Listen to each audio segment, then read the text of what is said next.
के अवगुण को या किसी व्यक्ति के पूर्व के दोष को देख करके उसके प्रति हीन भावना नहीं रखनी चाहिए, बल्कि आपके चित्त में ऐसी भावना आनी चाहिए कि पता नहीं ऐसी कौन सी मजबूरी रही होगी या ऐसा कौन सा ऐसा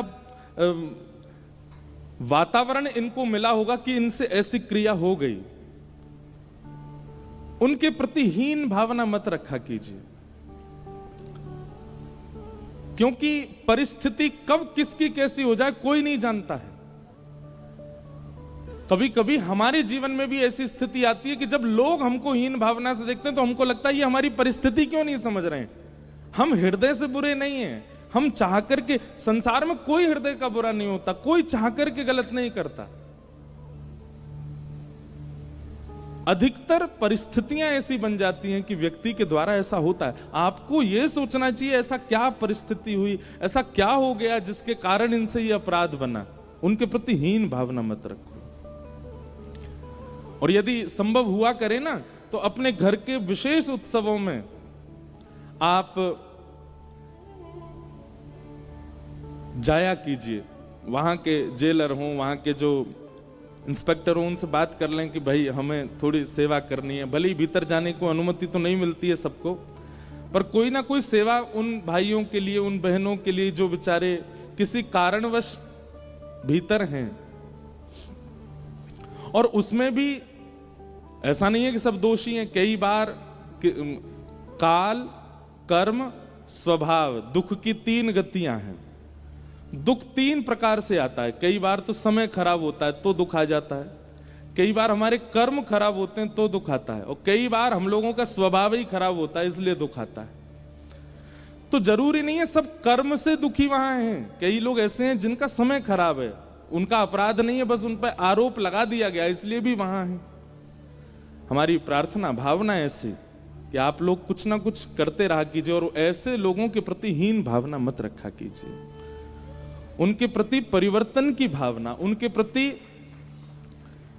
उनको आत्मबोध हो, आत्मग्लानि में ही पूरा जीवन ना रहे। आपको सत्य बता रहे हैं, सबसे ज्यादा कठिन होता है आत्मग्लानि में जीना। और जो हमारे कैदी भाई होते हैं वो जीवन भर आत्मग्लानि में ही रहते हैं। कई लोग जिनका स्वभाव ही दुष्कर्म है, उनकी नहीं बात कर रहे हैं, पर कई ऐसे हैं आत्मग्लानि में। मुझे एक आध बार अवसर मिला है कुछ भाव कहने का भीतर जा करके। एक तो बोलने में भी बड़ा अटपटा लगता है। कोई पूछे कहां जा रहे, जेल जा रहे हैं अभी। तो कल हम बहुत विलंब हो गया, एक गांव में गए थे प्रवचन करने के लिए, वहां से आने में इतना विलंब हो गया कि हम जा नहीं पाए। पर हम मंच से आह्वान करते हैं और बहुत धन्यवाद कहते हैं हमारी अनुश्री जी को कि आप जो कर रही हैं कैदी भाइयों के लिए, ऐसी भावना सबके चित्त में प्रकट हो जाए।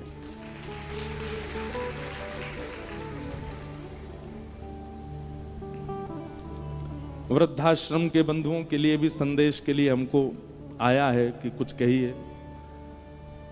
भारत उस दिन स्वतंत्र माना जाए, भारत उस दिन श्रेष्ठ माना जाएगा जिस दिन भारत के सारे वृद्धाश्रम बंद हो जाएं।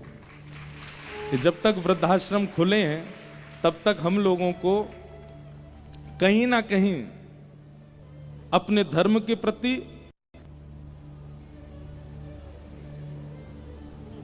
अपने कर्तव्यों के प्रति, अपने व्यवहार के प्रति, अपने स्वभाव के प्रति हमें चिंता होनी चाहिए कि वृद्धाश्रम खुले हैं भारत में।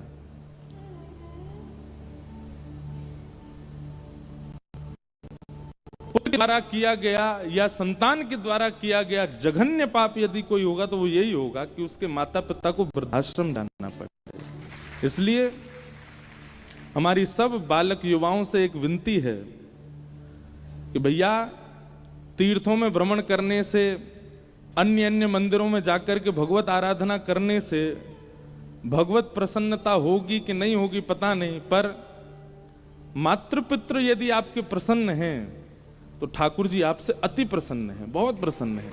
आपके कल हमने कथा सुनाई ना, आपके यहाँ तो विट्ठल भगवान विराज रहे हैं साक्षात, और आज के नहीं है, 300-400 साल पुराने श्री ठाकुर जी यहाँ विराज रहे हैं। कैसे प्रकट हुए? पुंडलीक के भाव से प्रकट हुए, उसके मातृपितृ सेवा से प्रकट हुए। हम एक बात अपनी कथा में कहीं कहे थे, बहुत ज्यादा लोगों ने उसको, कई अधिकतर संगीतकारों ने प्रिय उसको पसंद किया कि हमारे कुंभन दास जी, अष्ट सखाओं में कुंभन दास जी कहते हैं कि व्यक्ति के पास यदि स्वर साधना है, व्यक्ति के पास यदि संगीत की साधना है, किसी भी रूप में संगीत उसको आता है, या तो वादन के रूप में आए या गाने के रूप में आए, किसी भी रूप में यदि संगीत साधन उसके पास है, तो हमारे अष्ट सखाओं के श्री कुंभन दास जी कहते हैं कि उस व्यक्ति को भगवत प्राप्ति निश्चित हो जाएगी, अगर वो अपनी संगीत साधना को लोक रंजन के लिए ना करे तो। गाना आता है पर किसी की वाहवाही सुनने के लिए ना गावे, कुछ बजाना आता है पर किसी की वाहवाही प्रशंसा सुनने के लिए ना बजावे, अपने गायन को, अपने उस वादन को या अपने उस अंतरंग गुण को केवल ठाकुर जी के सामने प्रस्तुत करता है और कुछ ना करे, केवल ठाकुर जी के सामने प्रस्तुत करता रहे अपने स्वरों को, तो एक साधक को जितना समय भगवत प्राप्ति में लगता, उससे आधे समय में एक संगीतज्ञ को भगवत प्राप्ति हो जाएगी। लेकिन आज हम एक और स्टेटमेंट जारी कर रहे हैं, संगीतज्ञ को साधक से भी आधे समय में भगवत प्राप्ति होती है, लेकिन मातृ पितृ प्रेमी पुत्र को, पुत्री को उस साधक से आधे में संगीतज्ञ को, और संगीतज्ञ से भी आधे समय में एक मातृ पितृ प्रेम करने वाले संतान को भगवत प्राप्ति होती है। इसलिए हमारी आपसे प्रार्थना है भैया, जितने भी बच्चे बैठे हो, नित्य आपके घर के ठाकुर की सेवा में आपसे एक आध बार चूक हो जाए चलेगा, पर अपने माता पिता के कभी भाव के प्रति, उनके चरणों के प्रति कभी कुभाव मत रखना। आप जब तक पृथ्वी पर हैं संकल्प लीजिए कि आप अपने माता पिता को कष्ट नहीं देंगे, ये बात आप रखिए। तो ऐसी भावना है। सुदामा जी महाराज गए, जाकर के ठाकुर जी के बढ़िया दर्शन किए, सबने सुदामा चरित्र अनेक बार सुना है। हम केवल अब कथा क्रम को विश्राम की ओर ले चलते हैं और तत्पश्चात संपूर्ण यदुवंश को श्राप का कारण बनना पड़ा। क्यों? क्योंकि कई बार श्रेष्ठ वस्तु यदि प्राप्त हो जाती है और उसका मूल्य व्यक्ति ना पहचाने, तो श्रेष्ठ वस्तु का हम निरादर करने लग जाते हैं। कितना भी महंगा फोन हो, एक महीना उसकी रखवाली बहुत बढ़िया होती है, एक महीना बाद वो कहां पड़ा है, कैसे पड़ा है, हम लोग उसके प्रति ज्यादा चिंता नहीं करते। ठाकुर जी सहज में प्राप्त हो गए यदुवंशियों को। वैसे सब यदुवंशी हैं, कृष्ण स्वरूप ही, पर फिर भी भगवान के कहने के बाद भी यदुवंशी कई बार ऐसा मन में अहम ले आते हैं कि हम सब तो कृष्ण के संतान हैं, उनके परिवारी हैं, हमको कोई थोड़ी है, कुछ भी करो। श्रेष्ठ पदवी का प्राप्त हो जाना, बहुत ध्यान से सुनिएगा, श्रेष्ठ पदवी का प्राप्त हो जाना, बहुत संपत्ति का प्राप्त हो जाना, सुंदर रूप का प्राप्त हो जाना, युवा अवस्था में बहुत ज्यादा नाम हो जाना, और इन सब के सहित जीवन में सत्संग ना होना पतन का कारण बनता है। अब टप टप टप बाद में बजाना, पहले सुनो हमारी बात। क्या कह रहे हैं?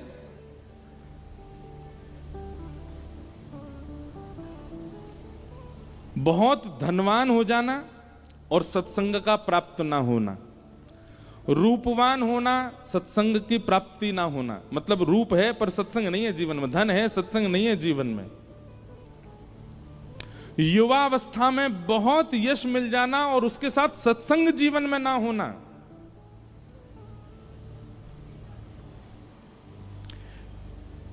पतन का कारण बनता है। सत्संग बहुत आवश्यक है। सत्संग क्या करता है? ये बैलेंस करता है। जैसे नींबू होता है ना, सब्जी में अगर नमक ज्यादा पड़ जाए, थोड़ी मिर्च ज्यादा हो जाए तो खाने में थोड़ी दिक्कत हो सकती है, पर नींबू निचोड़ दो तो सब जो है बिल्कुल मैनेज हो जाता है, खाने योग्य बन जाता है, प्रसाद पाने योग्य हो जाता है। ठीक वैसे ही सत्संग बहुत आवश्यक है।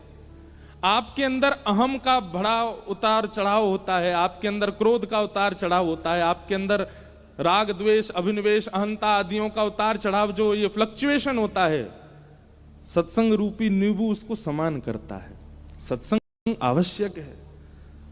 नहीं तो आप जिस भी पदवी पर हैं वहां से मुंह के बल ही गिरेंगे, चाहे संपत्तिवान हो, चाहे रूपवान हो, चाहे ऐश्वर्यवान हो, कुछ भी हो, सत्संग आवश्यक है।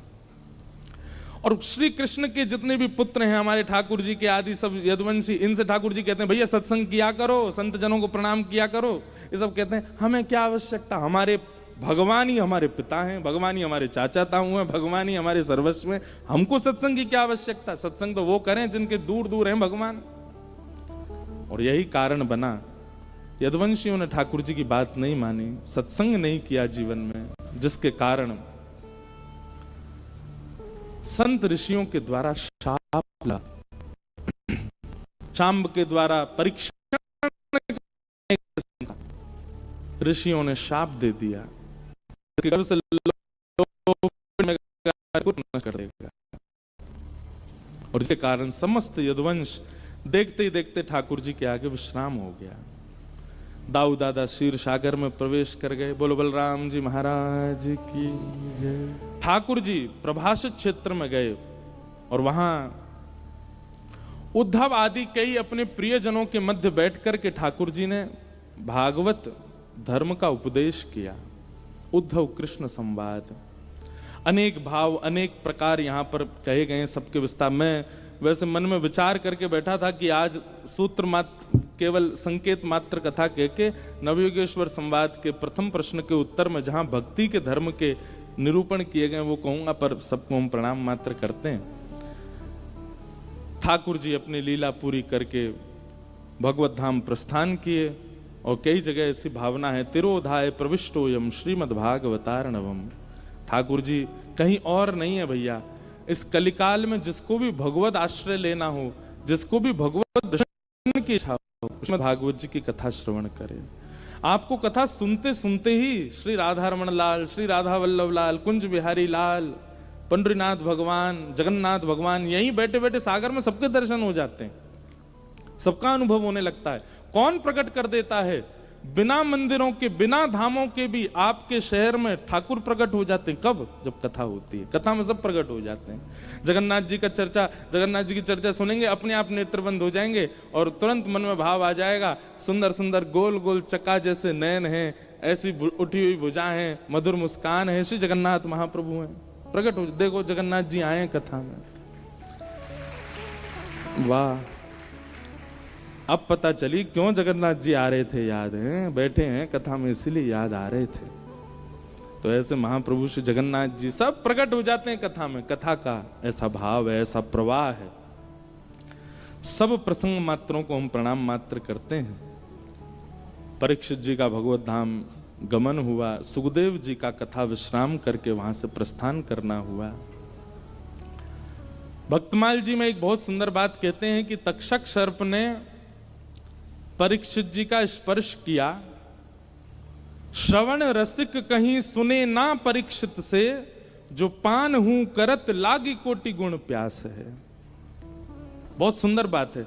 भक्तमाल जी में हमारे श्री नाभा गोस्वामी जी कहते हैं कि 7 दिन कथा सुनने के बाद भी तक्षक सर्प ने डस दिया और परीक्षित की मृत्यु हुई।